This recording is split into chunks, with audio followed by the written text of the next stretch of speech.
आज गया ठीक है, जो है तो ठीक है यार।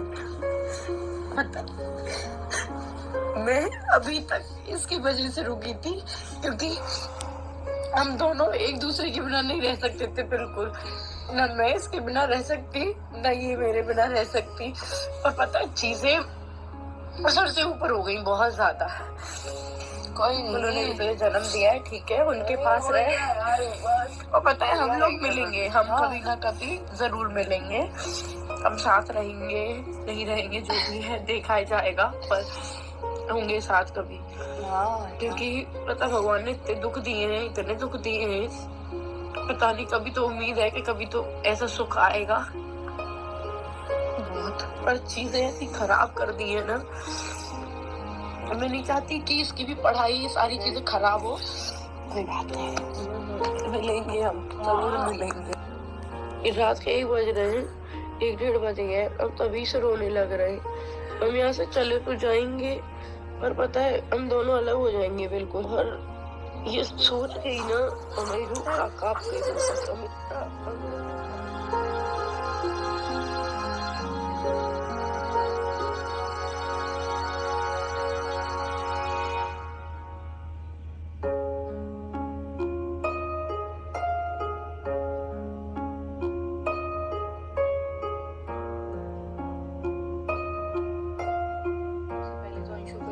क्योंकि अंशु से कहती थी ना मैं हमेशा कि अंशु है तो मैं स्ट्रांग हूँ, मैं सब कुछ कर पाऊंगी। तो मेन जो था ना मुझे तोड़ने का, वो मेरा जो पिलर था वो थी अंशु। कि अंशु की वजह से मैं इतनी स्ट्रांग थी, आगे कुछ कर पा रही थी और उसके साथ हंस भी पा रही थी। तो मेन टारगेट था कि अंशु को दूर करो, ये तो खत्म, सपना अपने आप ही हो जाएगी। सबसे पहले उन्होंने अंशु को भेजा और वो दिन हमारे लिए इतना बुरा था ना कि मैं बता नहीं सकती। ना हमने 2 दिन से खाना खाया, ना अंशु ने खाया, ना मैंने खाया। और ऐसा माहौल कि कैसे रहेंगे, आप सब जानते हैं, पूरी दुनिया जानती है कि मैं और अंशु कभी अलग रह ही नहीं सकते।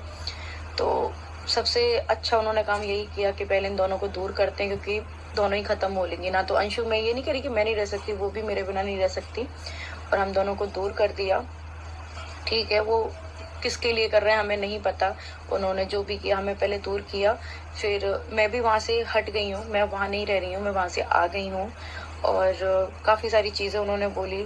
और जब मैंने अपनी खुद का भी कुछ चीज़ें मांगी उनसे तो उन्होंने उस चीज़ के लिए भी मना कर दिया। जब जो मेरी शादी का भी गोल्ड था ना, मेरी जो राजवीर जी ने, आप लोगों को पता हो, एक नेकलेस गिफ्ट किया था, मैं वो भी मांग रही थी। मेरी जो भी डेली यूज़ की पहनने की चीज़ें थी, जो मैं चेन पहनती थी, मुझे दादाजी ने दी थी डेली यूज़ में, कुछ भी नहीं दिया। मैं रिकॉर्डिंग सुना दूंगी आप लोगों को। शादी का नहीं है मेरा। हाँ चढ़ायो बा गोल्ड दे दूं तू। हाँ, काय को? क्यों वो मेरा नहीं है? और तेरो काय को? त्यो काय वो हमें बताइयो ना। क्यों वो मेरा नहीं है? और तेरो काय को है तेरे को? वो मेरी शादी का, वो मेरा नहीं है। नहीं है तेरो। अच्छा ठीक है, तो मेरे सुई धागे होंगे जो मैंने खुद से खरीदे, वो भी नहीं है? हाँ खुद से खरीदे वरना ले जा तू। हाँ, और जो राजवीर जी ने दिलवाया था वो भी नहीं होगा मेरा? बिल्कुल नहीं। ये दोनों मेरे हैं। तेरे।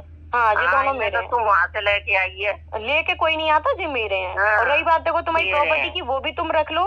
मैं सिर्फ जो मैंने पैसा दिया है, घर में भी जो मैंने पैसा दिया मथुरा वाले में, वो भी मेरे को चाहिए। प्लॉट मेरे नाम के बिके, वो मेरे को चाहिए। तुम्हारा ये घर है ना, इसमें से कोई हिस्सा नहीं चाहिए, कहीं में से नहीं चाहिए, बस मेरा जो मैंने दिया है। राजवीर जी को जो अकाउंट का था मैं वो भी नहीं ले रही, जो 25 लाख अकाउंट में से पापा जी को दिए थे मैं वो भी नहीं ले रही। तो मैंने अपने अकाउंट से दिए, चेक काट के साइन करके, वो मेरे को चाहिए। ठीक है, मैं आपको यहाँ पे अंशु की भी नहीं दी थी। जो मैंने अंशु को गिफ्ट करी थी उसके बर्थडे पे, जो चेन दी थी वो भी उन्होंने खुद के पास रख ली थी, बट मैंने उनसे वो चीज़ मैं ले आई हूँ। मैं जाऊंगी अंशु के पास, वो अंशु को दे दूंगी। और मुझे समझ नहीं आ रहा कि वो किसके लिए करना चाह रहे हैं। ना तो वो अंशु के लिए कर रहे हैं, ना वो मेरे लिए कर रहे हैं, ना वो बच्चों के लिए कर रहे हैं। किसके लिए कर रहे हैं, क्या कर रहे हैं, हर चीज़ में बोल रहे हैं ये तो हमारी बेटी की चीज़ है।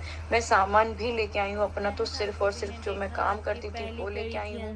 बाकी तो अंशु को दूर किया गया सपना से, क्योंकि सपना हर कुछ शेयर करती थी। वो दोनों में बहुत अच्छा बॉन्डिंग था, फ्रेंड्स, और दोनों एक दूसरे के साथ बहुत ही कंफर्टेबल फील करती थी।